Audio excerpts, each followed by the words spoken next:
Terang ke ini produk orang kampung ni doktor. Jadi lastik. Lastik tapi orang Kelantan kata bidah. Bidah. Boleh juga cakap Kelantan. Bidah kan. Ini Tu sikat. sikat. Sisir. Sisir. Panggil cenilas.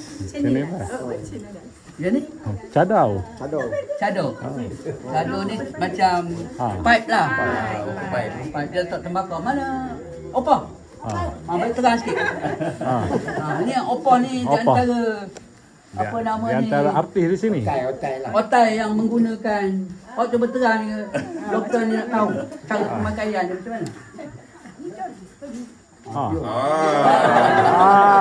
dia nak letak tembakau lah kan? Kau tak ada apa? Tak ada. Kau beli ke buat sendiri? Tompat tak bawa. Tompat tak bawa. Dompet tak belanja. Apa kau? Hei, tompat. Cado. Cadau. Cadau. Boleh lah buat. Dia orang datang. Bila apa nama tadi? Lepas tanun datang. Dan antara dia orang beli. Pakai Souvenir ni lah. Ni banyak orang beli ni. Orang order TikTok. Cadau. Yang ni.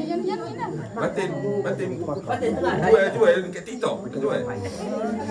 Ni amung. Amung. Dia letak di mana? Di belakang? Amung. Rosmah terang ke sekali kau pandai main TikTok. Ini dia punya TikTok lebih tinggi daripada saya dia punya follower dia. Tak tunggu. Dia ambong kita boleh kalau ada tali dia letak macam ni je. Macam beg lah, macam beg. Tapi memang saiz macam ni lah. Ada yang besar ni kecil. Oh, bayi kecil lah. Oh, Ini okey. nak buat macam ni. Oh, okey. Kalau yang dia pakai untuk tu dia besar. Yang saiz besar boleh angkat apa pisang semua. Angkat air boleh juga. Aku air tapi kena berlapik ni lah. Betul lah kan. Ya, botol. Oh, botol okey. dalam.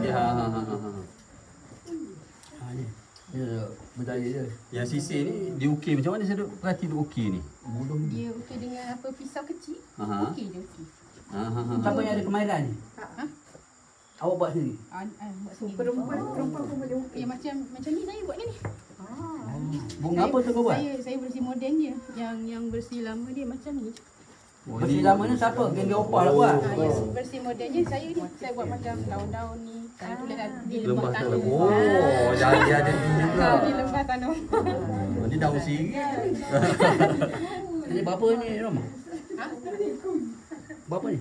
Yang biasa macam ni saya jual kalau yang macam ni biasanya RM5.